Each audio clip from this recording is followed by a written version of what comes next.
এক বাক্যে আমি একটি কথা বলি, আমি একজন অভিনেত্রী, বাট আমি নট এ নায়িকা।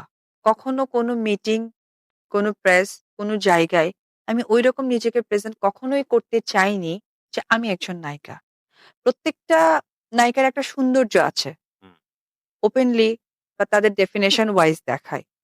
আমি একটা ঘরোয়া মেয়ে। এটা আমার অনেক বেশি প্রাউড লাগে। হুম, হুম। যে আমার স্ক্রিনে আমি নায়িকা, নাচতেছি, গাচ্ছি যে ও মাই গড! মেগাস্টার শাকিব খান এবং অপু বিশ্বাস আবারও কিন্তু মুখোমুখি হয়েছেন। দুজনের কথোপকথন নিয়ে নেট দুনিয়ায় তুমুল আলোচনা চলছে। মেগাস্টার শাকিব খানের সাথে অপু বিশ্বাসের গোপন কিছু সম্পর্কের কথা এবার সবার সামনে তুলে ধরলেন অপু বিশ্বাস নিজে।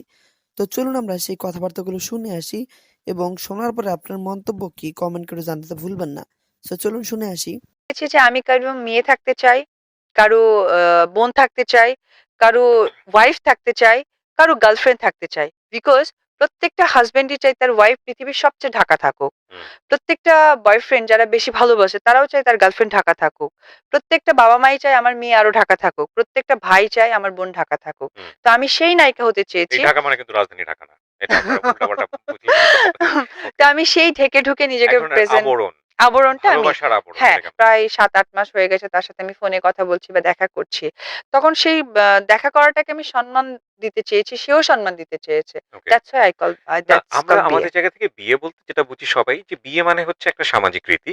বিয়ে মানে হচ্ছে হলো একটা সোসাইটির কাছে একটা রিকগনিশন যে হুম। আমরা এরকম একটা জীবন ব্যবস্থায় যেতে চাই এবং সেটায় না সামাজিকতার এই জায়গাটায় আল্টিমেটলি হ্যাঁ, আপনি আপনারা তো আপনি সমাজের কাছ আই থেকেও আই নো লুকাচ্ছেন। আই নো যে পারপাস আপনি বলছেন, এটা আমাদের মধ্যে কখনোই ছিল না। তো হুম, ওই জায়গা থেকে আমি বলব যে সে গুড মেন্টালিটির একজন মানুষ। সে জায়গা থেকে সে এটা কখনোই চায়নি যে মানে অন্যভাবে দেখি। আচ্ছা বিয়ে কেন? সেও চেয়েছে আমাকে সম্মান দিক, একজন মেয়েকে সম্মান দিক। সে কাজ করবে এবং তো ও সম্মান দিতে চেয়েছে এবং আমি সম্মানটা গ্রহণ করেছি। হুম, আর যেটা আপনি এক্সপ্লেইন করতে চাচ্ছেন হয়তোবা ইনডিরেক্টলি, হুম। এটা আসলে আমারও মাথায় কখনো এটা ঢোকেনি বা সেও আমাকে ঢোকায়নি এবং সেও সেই জায়গায় আমাকে নিয়ে যাওয়ার চেষ্টা ও করেনি। That's very good. আমাকে প্রপার দ্যাটস ভেরি গুড। হ্যাঁ, পছন্দ দুজনের মধ্যে ছিল। আমি এইজন্যই তাকে অনেক বেশি সেলুট করতে চাই যে সে আমাকে সম্মান দিয়েছে আল্টিমেটলি। হুম, হুম। একটা মেয়েকে অসম্মানিত করার ট্রাই করেনি। ও দ্যাটস ফাইন। যে ২-৩ বছর আমরা প্রেম করছি, ঘোরাঘুরি করছি, আল্টিমেটলি বিয়ে হলো না বা বিয়ে থেকে সে নিজেকে আড়াল রেখেছে তা কিন্তু সে করেনি। এই বিষয়গুলো নিয়ে আসলে বিভিন্নভাবে বলা যায়। তবে এটা আসলে প্রত্যেকটা মানুষেরই ব্যক্তিগত চিন্তাভাবনা, আদর্শিক চিন্তাভাবনার জায়গা থেকে জিনিসটা রাইট, হওয়া উচিত। রাইট। সো সেই জায়গাটা আসলে ডিবেটের জায়গায় আমরা নাই বা নেই। কিন্তু খুব স্বাভাবিকভাবেই এই প্রশ্নের একটা উত্তরও আছে। আমি যে প্রশ্নটা একটু আগে করলাম সেটা হচ্ছে যে, বিয়ে একটা সামাজিক রীতি, তাহলে সমাজের মানুষ জানল না। আপনারা এই বিয়েটাকে কিভাবে কি হলো? পারপাসটা সার্ভ হলো কি? জানলে তাদের ক্যারিয়ারের জন্য কি হতো? সেটা কিন্তু একটা মোস্ট কমন কোয়েশ্চেন যে ওই সময়টায় সাকিব বিয়ে করে ফেলেছেন, অপু বিয়ে করে ফেলেছেন। তাদের ছবিগুলোর ক্ষেত্রে কি হতো? এটা কি আসলে কোনো কনসার্ন ছিল আপনাদের এরকম? যেটা হয়েছিল আমরা সামাজিক অবস্থানটা হয়তোবা প্রপারলি প্রেজেন্ট করিনি। বাট আমরা পারিবারিক অবস্থানটা প্রেজেন্ট করেছি। যেটা ওকে। হতো আমাদের পরিবার, ওদের পরিবার আমাদের বাড়িতে আসা যাওয়া হতো। ফেস্টিভ গুলোতে আমরা ওইভাবে আনন্দ আয়োজনগুলো করতাম। যেটা হতো যে আমি খুব বুক ফুলিয়ে তার বাসায় যেতাম। হুম, সেও আমার বাসায় আসতো। তো এই যে সম্মানটা এটা হতো হ্যাঁ, সমাজ ব্যবস্থা যেমন আমাকে নিয়ে গিয়ে বলা যে সে আমার কে বা আমার তাকে নিয়ে বলা সে এটা কে। এটা আমরা করতে পারিনি। এটা শুধুমাত্র আমাদের কেরিয়ার আমাদের প্রযোজকরা অনেক টাকা ওই সময় লগ্নি করে ফেলেছিল আমাদের উপরে। হুম, অলরেডি প্রায় ৭-৮ টা সিনেমা ছিল।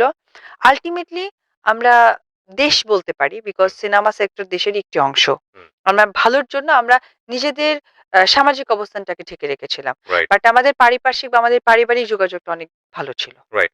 কিছু মানুষ তো নিশ্চয়ই জেনে যায়, কাছের মানুষ। ১ কান ২ কান করতে, করতে। কিন্তু আমরা মানে অস্বীকার আমাদের করতাম দেশের যে তো। বিনোদন সাংবাদিকতা, তারা তো এই ধরনের একটা খবর করার জন্যে মানে মুখিয়ে থাকেন আমরা যতদূর জানি। তো এতটা হাইড অ্যান্ড সিক কিভাবে হলো আসলে? ওই যে একটা কথাই বললাম আমি অনেক বেশি কনজারভেটিভ। লাইক সে আমার হাসব্যান্ড থাকা সত্ত্বেও আমরা শুটিং এ দেশের বাইরে অনেকবার গিয়েছি। হ্যাঁ, ঢাকার বাইরে অনেকবার যেতাম। তো সেই জায়গা থেকে আমাদের লং টাইম থাকতে হতো। তো লং টাইম থাকলেও আমাদের কিন্তু একটা হোটেলে থাকতে হতো। হুম, তো একজন হাসব্যান্ড ওয়াইফ কি হয়? আমরা এমনও আছে যে আমি দেশের বাইরে কখনো একসাথে শপিং এ যেতাম না। আমরা পাশাপাশি রুম নিলেও কখনো কারো রুম কেউ শেয়ার করতাম না। এই যে ব্যাপারটা এবং সেটে গেলেও যে খুব আহামরি গল্প বা তার প্রতি আমার অধিকার ফলানো বা সে আমার প্রতি অধিকার ফলানো তা না। অ্যাজ এ কো-আর্টিস্ট সে আমার সিনিয়র, আমি কো-আর্টিস্ট জুনিয়র। এই যে ব্যাপারটা এটা সবসময় হতো। লাইক সেটে হয়তো সে লেট করে আসছে। আমি আগে আসছি, আমি আমার শট দিচ্ছি এবং সিনিয়র কো-আর্টিস্ট এর জন্য আমি ওয়েট করছি। হুম, হুম। তাকে তো প্রেশার দেওয়ার দরকার নেই বিকজ সে সিনিয়র। মানে তার একটা ফুল প্রেফারেন্স আলাদা। প্রফেশনাল অ্যাটিটিউড আপনারা মেইনটেইন একদম। করেছেন।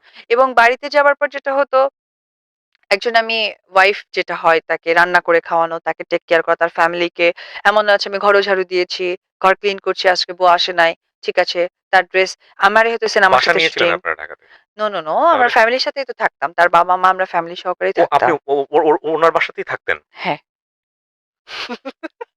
এতটা হাইড অ্যান্ড সিক হয় কিভাবে? বাংলাদেশের মতো একটা জায়গায় এত ডেনসিটি পপুলেশন আমাদের। এক বাড়ি ভাইয়া থেকে আরেক আমি বাড়িতে একটা জানা যায়। কথা বলি, এটা আমাদের ভুল মেন্টালিটি। বাংলাদেশের জায়গায় মানে কি সবকিছু বের হয়ে যাবে? নো।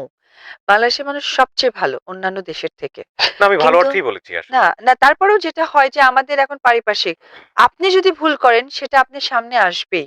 আর আপনি যদি সঠিক থাকেন পৃথিবীতে কেউ ভুল করাতে পারবে না। That is true. না কেন বলছি? যেমন ধরেন আপনি যদি সাকিবের বাসাতেই ঘর সংসার করেন, ওই বাসাতে তো নিশ্চয়ই শুধু সাকিবের ফ্যামিলিটা আছে না। আশেপাশে ভাড়াটিয়ারা আছে হুম। বা কেউ একজন আছে তো। তো এটা তো আপনারা তো খুব আমাদের নোন ফেস। না একটা কথা হচ্ছে যে আমাদেরকে ওরা হাইড করত একটা হুম, সময়। কারণ আমার ভিতরে এত বেশি ভদ্রতা নম্রতা দেখেছে যে আমরা যদি দুটো কথা বলি হয়তো তারই ক্ষতি হবে। আমার ভদ্রতার জায়গা থেকেই তারা আর কখনো বলেনি। কেন দেখবেন আমি বাসায় যাতায়াত করতাম, আমার পাশেরও তো বিল্ডিং ছিল, দারোয়ান ছিল, নিচের ৪-৫ টা হয়তোবা ড্রাইভার ছিল। বা যে বাসায় আমি ৯ টা বছর কন্টিনিউ যাতায়াত করেছি সেখানকার এলাকার লোকজন ছিল। বাট আমার ভদ্রতার জায়গা থেকেই তারাই কখনো চাননি আচ্ছা। যে তাকে নিয়ে দুটো কথা বলি। বিকজ দুটো কথা বলা মানে আমরা এমব্রেস ফিল করা এবং এমব্রেস থেকে বলার কথা আদৌ আমরা স্বীকার করি তখন আমার নিজেকে ছোট করা। দ্যাটস ওয়াই পারিবারিক মানে পারিপার্শ্বিক সামাজিক যারাই আমাকে দেখেছে তারা সম্মান দিয়েছে।